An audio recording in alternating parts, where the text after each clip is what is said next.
Recours à l'Éternel contre les méchants. Ce psaume, ainsi que les deux suivants, nous ramènent à l'époque des luttes de David. Nous y retrouvons les vives émotions et les images hardies du grand psalmiste. Le psaume 140 comprend 4 strophes, suivies d'une courte conclusion. Les 3 premières strophes font appel à l'Éternel contre la violence et la perfidie des méchants, versets 1 à 9, la 4e annonce le châtiment qui les atteindra, versets 10 à 12. Verset 1. Versets 1 à 4 ils complotent et médisent. Ils affilent leur langue, pour qu'elle perce comme un dard. Un venin d'aspic, parole citée par saint Paul, Romains 3.13. Verset 5. Versets 5 et 6 ils dressent des embûches. Verset 6. Pièges, filets, images empruntées à la chasse et revenant fréquemment dans les psaumes de David, psaume 9.16, psaume 31.5, psaume 44.6, etc. Verset 7. Verset 7 à 9 recours à l'Éternel. Verset 8. Tu couvres ma tête, comme d'un casque, psaume 60.9, Éphésiens 6.17. Au jour de la bataille, littéralement, au jour de l'armure, alors que le guerrier doit revêtir toutes ses armes pour une lutte décisive. Verset 10. Verset 10 à 12 le châtiment des méchants.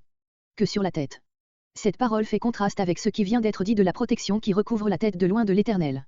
Si le texte primitif de ce verset n'a pas subi quelque modification, on y retrouve les irrégularités apparentes qu'offre parfois, par l'effet d'une violente émotion, le langage de David.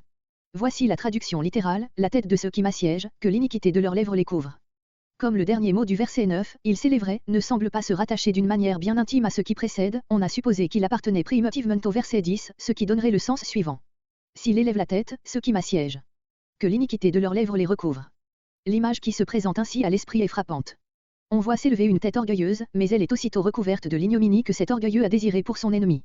Il est seulement difficile de se représenter comment une phrase aussi claire aurait pu être et rester mutilée, de manière à revêtir la forme qu'elle a dans nos manuscrits. L'iniquité de leurs lèvres, le mal qu'ils ont souhaité et préparé pour d'autres. Sur le double sens du mot que nous traduisons ici par iniquité, hébreu, amal, malice et malheur, voir psaume 7.15, note. Verset 12. La langue méchante, littéralement, l'homme de langue, qui se sert, méchamment de sa langue. S'attachera à sa poursuite. L'hébreu-dessous est un terme de chasse, suivre à la piste, chercher par tous les moyens à s'emparer du gibier. Verset 13. Verset entre 13 et 14 ferme confiance de l'affligé.